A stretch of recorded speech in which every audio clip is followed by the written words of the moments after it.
Paramashivoham. Om Nithyananda Paramashivoham. Om Nithyananda Paramashivoham. Om Nithyananda Paramashivoham. Om Nithyananda Paramashivoham. Om Nithyananda Paramashivoham. Om Nithyananda Paramashivoham. Om Nithyananda Paramashivoham.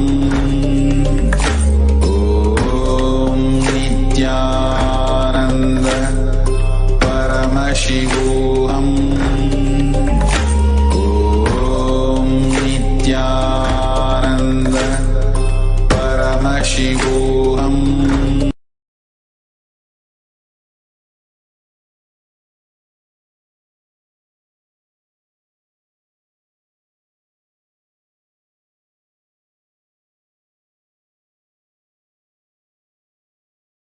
Om Nithyananda Paramashivoham. I'll describe deep prayer in one word. Listen. Deep passion with patience. Deep passion with patience.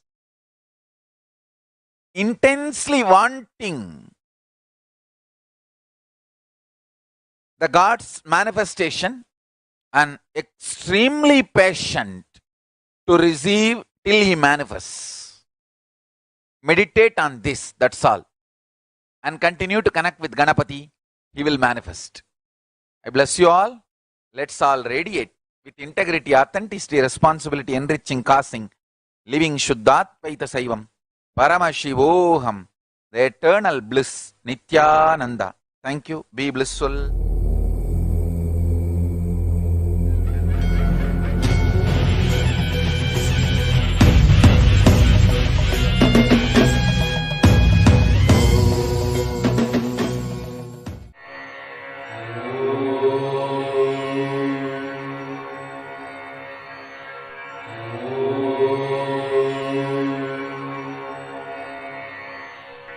वक्रतुण्डमहाकायं कोटिसूर्यसमप्रभं निर्विघ्नं कुरु मे देव सर्वकार्येषु सर्वदा। वक्रतुण्डमहाकायं कोटिसूर्यसमप्रभं निर्विघ्नं कुरु मे देव सर्वकार्येषु सर्वदा। वक्रतुण्डमहाकायं कोटिसूर्यसमप्रभं निर्विघ्नं कुरु मे देव सर्वकार्येषु सर्वदा। वक्रतुण्डमहाकायं कोटिसूर्यसमप्रभं निर्विघ्नं कुरु मे देव सर्वकार्येषु सर्वदा। वक्रतुण्डमहाकायं कोटिसूर्यसमप्रभं निर्विघ्नं कुरु मे देव सर्वकार्येषु सर्वदा। वक्रतुण्डमहाकायं कोटिसूर्यसमप्रभं निर्विघ्नं कुरु मे देव सर्वकार्येषु सर्वदा।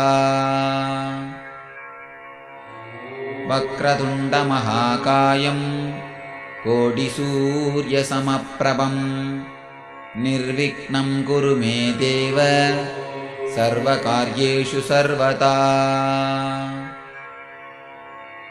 वक्रतुण्डमहाकायं कोटिसूर्यसमप्रभं निर्विघ्नं कुरु मे देव सर्वकार्येषु सर्वदा।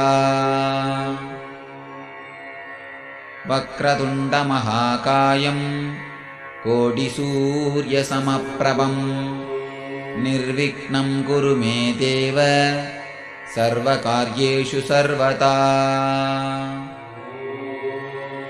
वक्रतुण्डमहाकायं कोटिसूर्यसमप्रभं निर्विघ्नं कुरु मे देव सर्वकार्येषु सर्वदा। वक्रतुण्डमहाकायं कोटिसूर्यसमप्रभं निर्विघ्नं कुरु मे देव सर्वकार्येषु सर्वदा।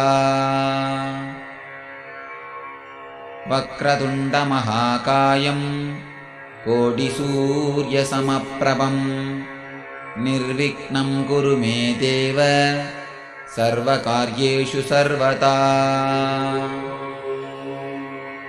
वक्रतुण्डमहाकायं कोटिसूर्यसमप्रभं निर्विघ्नं कुरु मे देव सर्वकार्येषु सर्वदा।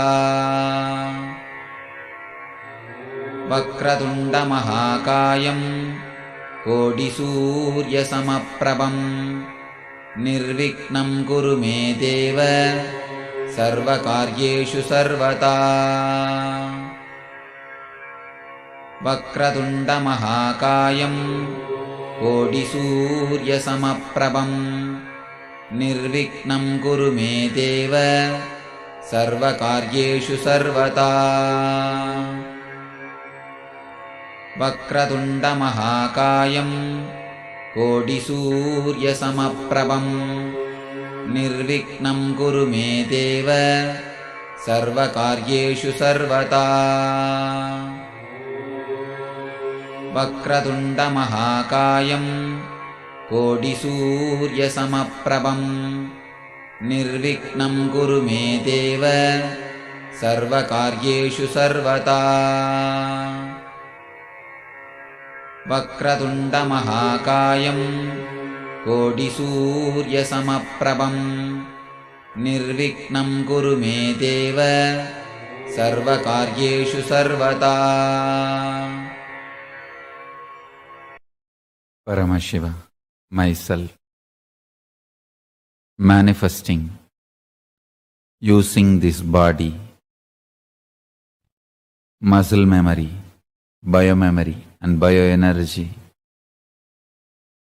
initiating all of you into Paramashivoham, manifesting my very being. Today, I will manifest as MahaGanapathi in all of you, embodiment of auspiciousness. Understand? Purpose of human consciousness is to manifest my being. Your body, mind, consciousness, everything is hardwired, programmed, created for manifesting my being.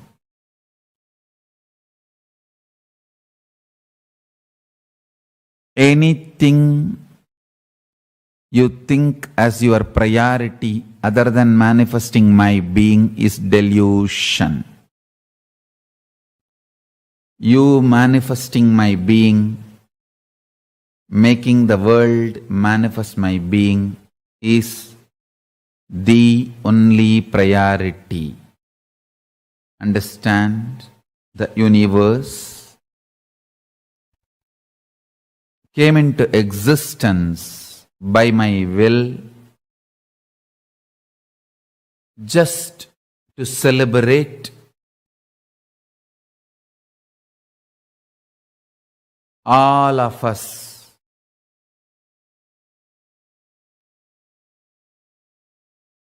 the togetherness, which is the depth of oneness. Oneness which is not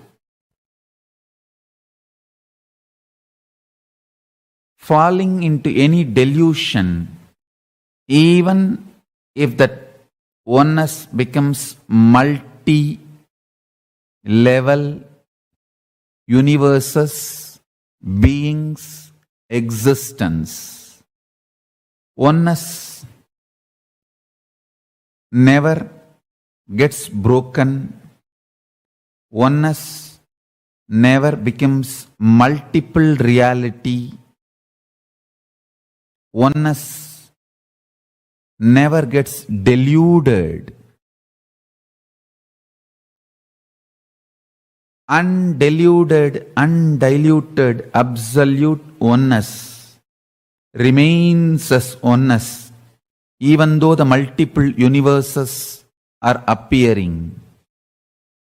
Multiple human beings, multiple levels and layers of different beings, multiple time zones, everything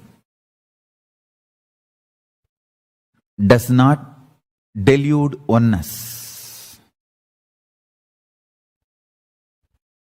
I manifested myself as multi-level,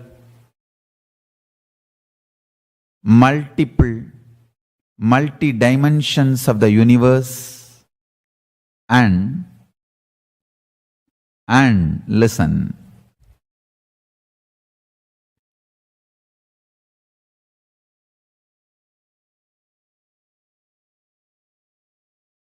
I manifested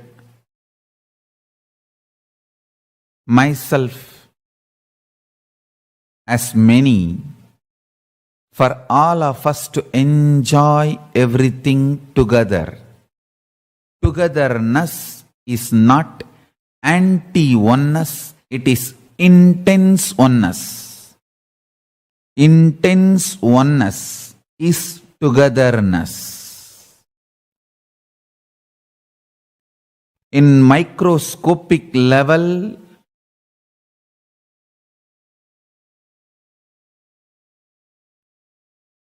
reality of oneness.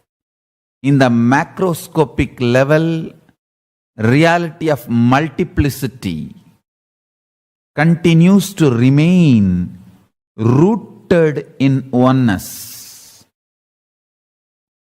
When you go to the microcosmic level,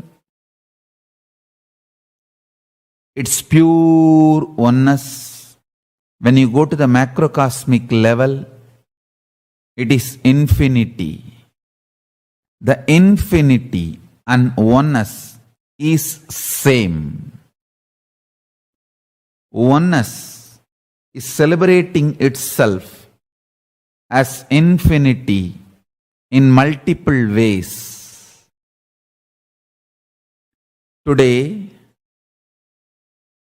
I will manifest my being in you all as MahaGanapathi.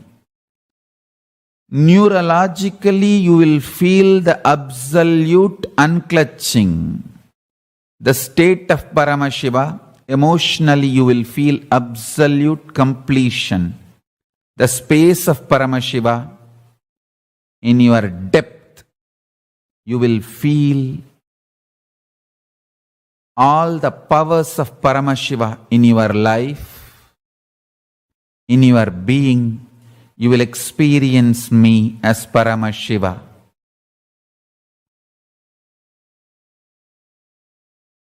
When I manifest Paramashiva's being in you, neurologically, you will feel absolute unclutching. Emotionally, you will feel absolute completion.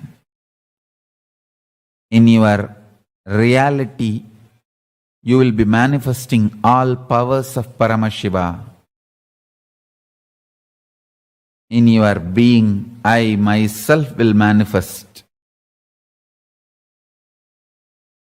with my own identity.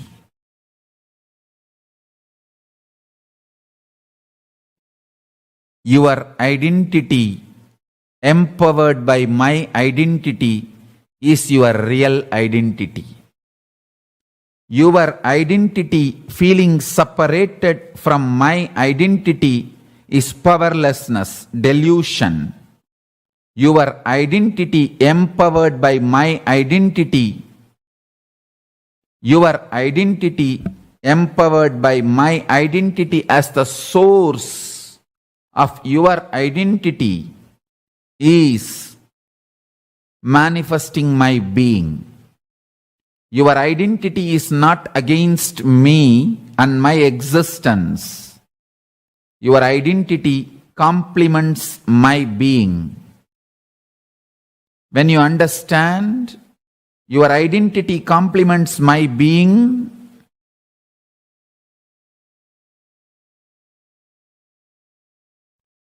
you experience absolute surrender, love, powerfulness, oneness, cosmic enlightenment. Understand this one truth deeply. A deep delusion you carry is you are against the whole cosmos, or the whole cosmos and life is against you. No. You thinking, feeling, cognizing the whole cosmos, your life, or anything in the life against you is delusion. You came into existence because I wanted. Your being came into existence as my extension. You are here for me to celebrate myself. I am here for you to celebrate me. We both are here to whole cosmos to celebrate us and us to celebrate the cosmos. Nothing is worthy to worry. Nothing is worthy to be powerless. Nothing to be worthy to put you in insecurity. Nothing is worthy in the life to be afraid of. Nothing at all is worthy of fear of losing or death. Even though I do all the 5 activities of creation, maintenance, rejuvenation, pulling out of delusion and liberation, I do the rejuvenation, destruction directly. For all of you to be assured nothing wrong will be done to you. No destruction can happen to you. Just to give you the assurance, I do the destruction, rejuvenation directly, personally involved. Understand? There is no such thing as destruction. It's all just transformation in the life. Nothing to be frightened about, nothing to be worried about, nothing to be powerless about, everything to be celebrated. All powerlessness is delusion, all fear is stupidity, all worry is nonsense. All powerlessness is delusion. Delusion is neither cute nor justified. Deal delusion with ferociousness. Deal delusion with absolute ferociousness. Srishti sthiti samhara tirobhava anugraha. Generation, operation, destruction, delusion, liberation, all are manifested by me. In microscopic level, I am oneness.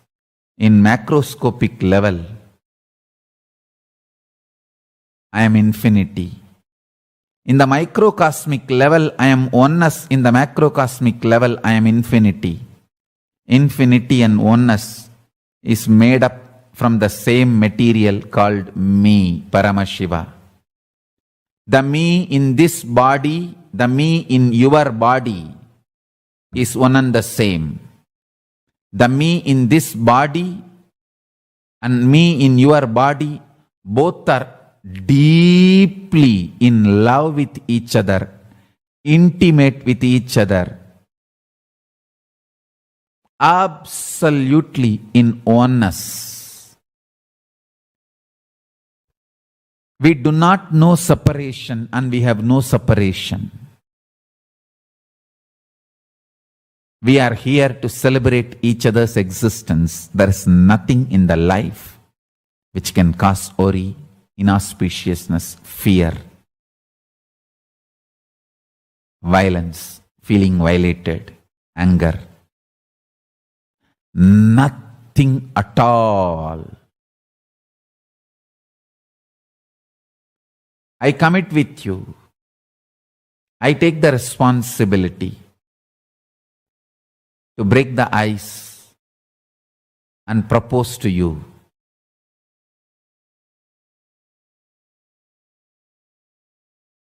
Let's celebrate our life together. Let me manifest in you. Let you manifest in me. The deep down, the source anger you carry, the source root pattern you carry is absolute delusion. It has no existence. Don't waste your time in the name of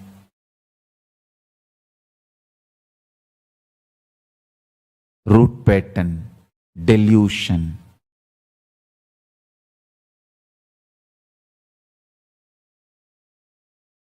Repeating the same patterns.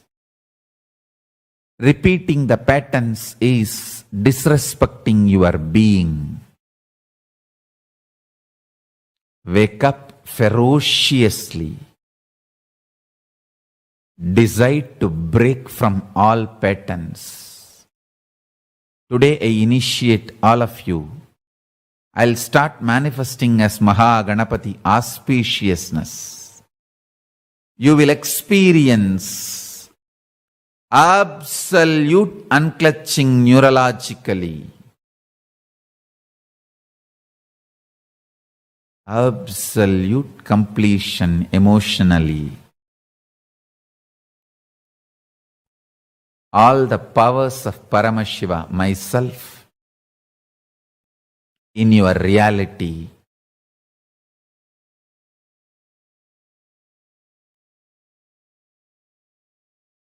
My own being, Paramashiva, as your being. You are extension of my being. The very core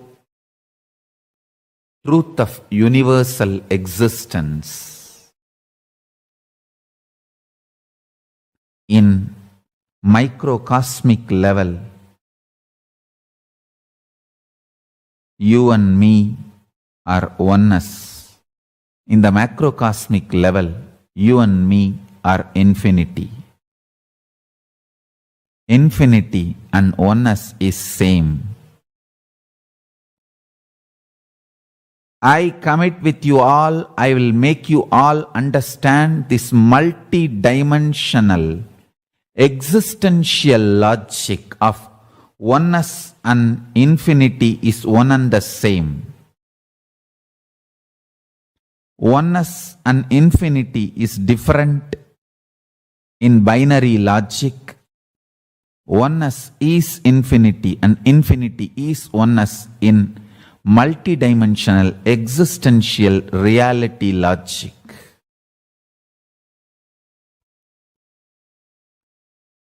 Through binary logic, you can understand only length, breadth, depth, and time.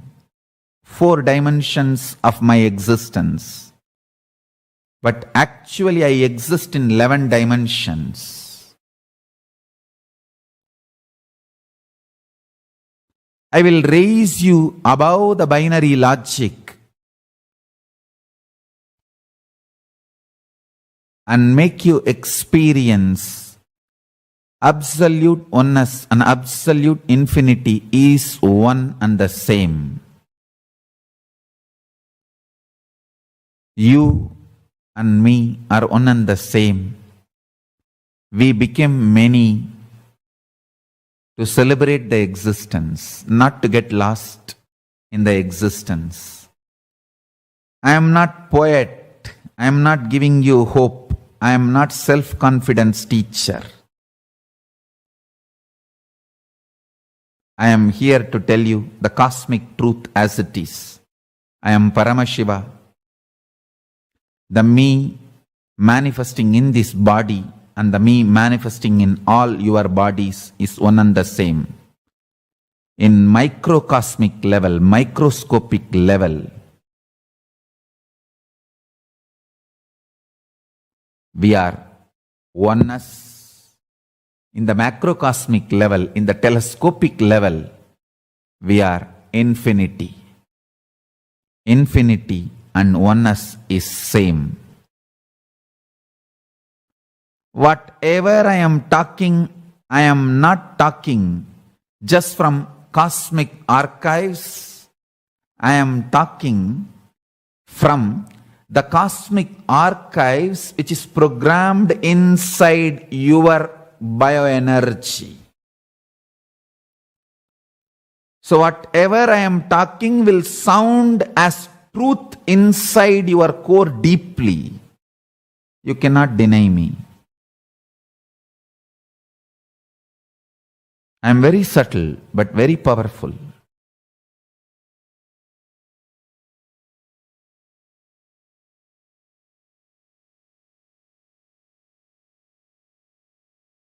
I am not brainwashing you. I am detoxing you.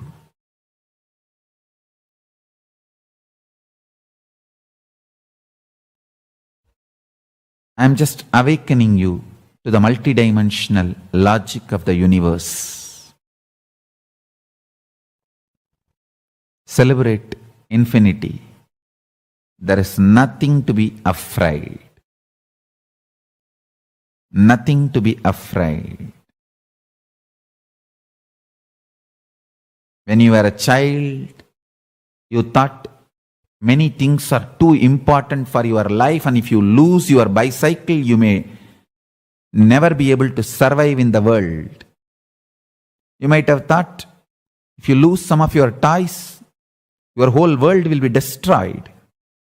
If you lose some of your near and dear ones, you would have felt your life is gone. But when you grow, realize nothing can be taken away from you. Understand, realizing the matured cosmological truths. Multi-dimensional logic makes you matured being. I am here to make your being as my being. Maturity of your consciousness will be the side effect of my being manifesting in your being. Listen to these few powerful truths. Binary logic, delusion, the mind you are carrying, gifted by your society, makes you feel you and me are different, separate. You and others are separate and different. Somebody is against you and you are against somebody. All these are delusion. The me in this body, me in your body, the me in all the existing beings is one and the same.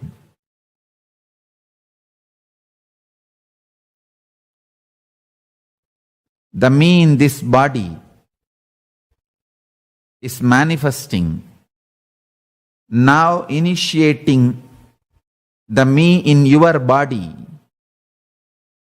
Whatever you feel as me, as you in you, will now start manifesting what I feel as me in me.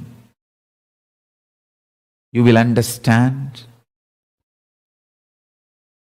in the telescopic or microscopic experience, microcosmic and macrocosmic experience of oneness and infinity is one and the same. Listen, listen, listen. The microscopic level, microcosmic level, you and me are in oneness. In the macrocosmic level, telescopic level, you and me are infinity. Infinity of the ultimate oneness of the source is one and same. All fears are useless. All fears have no value. Pure greed without giving place for fears is okay. It's expansion. Pure greed without giving any respect or place for fear is okay. Because it is expansion. By very nature, by my very existence, I go on expanding. Decision to expand, will to expand, manifesting as pure greed without fear is verily myself manifesting in you. Fear and greed as to exist together is stupid binary logic. It's a false lesson taught to you by society's mind. Societal mind, false logic, binary logic, your root pattern, powerlessness, incompletions, all are one and the same.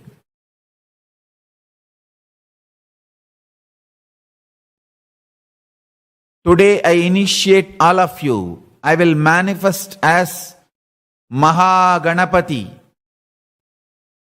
ultimate absolute auspiciousness. I'll manifest my very being in all of you. Through this initiation, I'll make your neurology experience absolute unclutching state of Paramashiva. I'll make your emotion experience absolute completion, space of Paramashiva. I'll make your life manifest all powers of Paramashiva. I'll make your reality and life manifest all powers of Paramashiva. From your depth, I will radiate all powers of Paramashiva. I will manifest my own being from your very identity. So from today, your identity is extension of my identity. Nobody in the universe is against you because universe is me, and you are my extension. You don't need to be afraid of anything, anyone in the universe. Start playing and celebrating with universe. You are extension of me. All fears is delusion. All fears is stupidity. All fears is absolute stupidity. Play with your fears, you will manifest all powers. Make fun of your fears, you will experience romance of life. Tease your fears.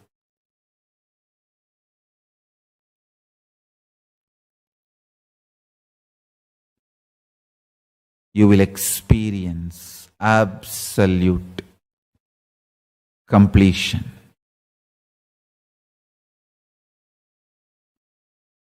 The antimatter, the existence of the universe which is not yet available for you, should create excitement in you, not fear. Whatever is not known to you is actually not against you. The beings who are not known to you, rishis, munis, the higher level beings, they are not devils. They are all your friends. So you only need to have a curiosity as the only need emotion for your life. No need for fear. Fear is useless delusion. Fear does not help you in your life in any form. Greed is okay. All other emotions are okay. Take care and make sure none of them invoke fear in you. Fear has no existence. In Kailasa, we have all emotions other than fear. All emotions are okay, other than fear. Fear is not needed because there is nobody against you in the universe. You are not against anyone in the universe. You cannot be violated. Nothing can be taken away from you. No one can steal anything from you. No one can violate you. Listen to this.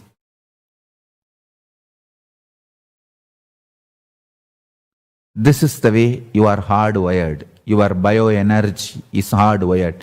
Your DNA is programmed with cosmic truths which I am talking now. Every word I am uttering is reverberating in your DNA. I am not talking to your societal mind. I am talking to your DNA. And I am directly making your DNA manifest these cosmic truths. Whatever I am talking is the existence and truth of the cosmos.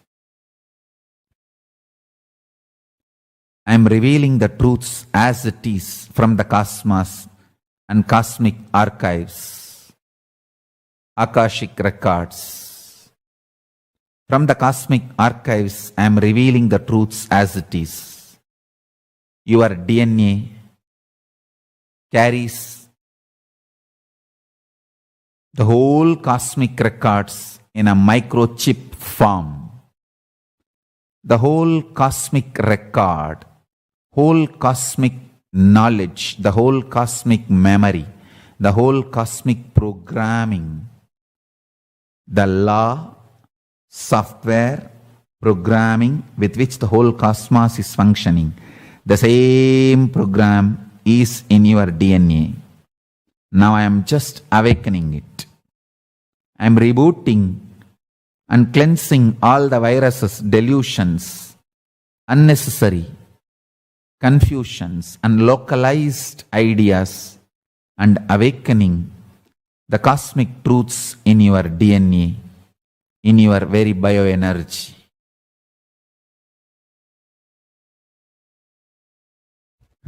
Sit with me, just be available for me next 16 days. I will manifest me in you. I'll make you eternal 16. Not just physical health, I guarantee you super conscious breakthrough. Human being is hardwired to manifest me, Paramashiva, absolutely. You are here to reverberate and celebrate the cosmos, this whole universe. Just because few people in the humanity is deluded, just because society is screwed up, don't think you are screwed up. No. You are here to celebrate universe. You are here to celebrate cosmos. There is nothing worthy of fear. You will laugh at your fears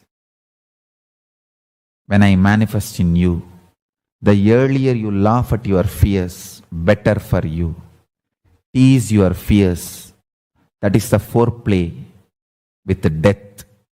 And that is what is going to give you the cosmic experience of oneness.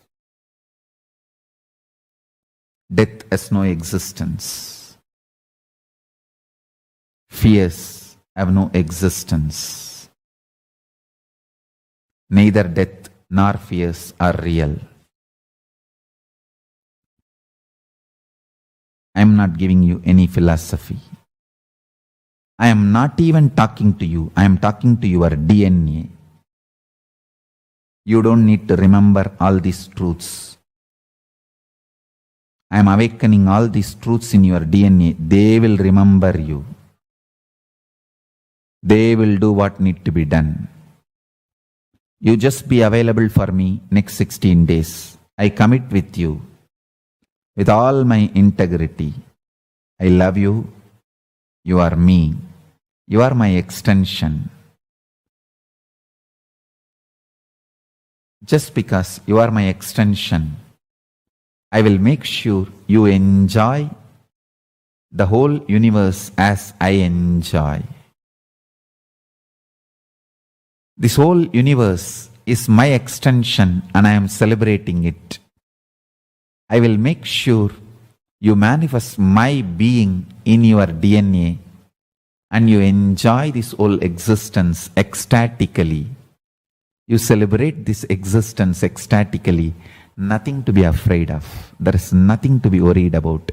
There is nothing to be feared. Cherish, enjoy all emotions, including greed. Never allow fear. The moment you deny the existence of fear, all your greed becomes expansion. You minus fear is me. Me plus you is fearlessness.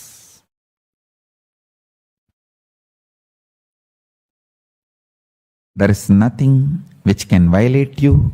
There is nothing which can be stolen from you. There is nothing to be afraid of. All fear is delusion. All fear is delusion.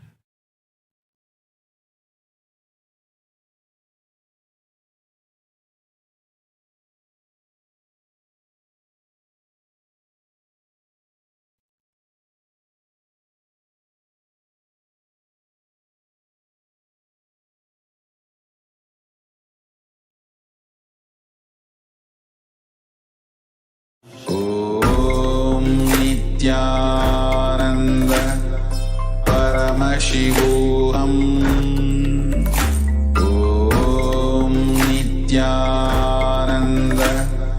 Paramashivoham. Om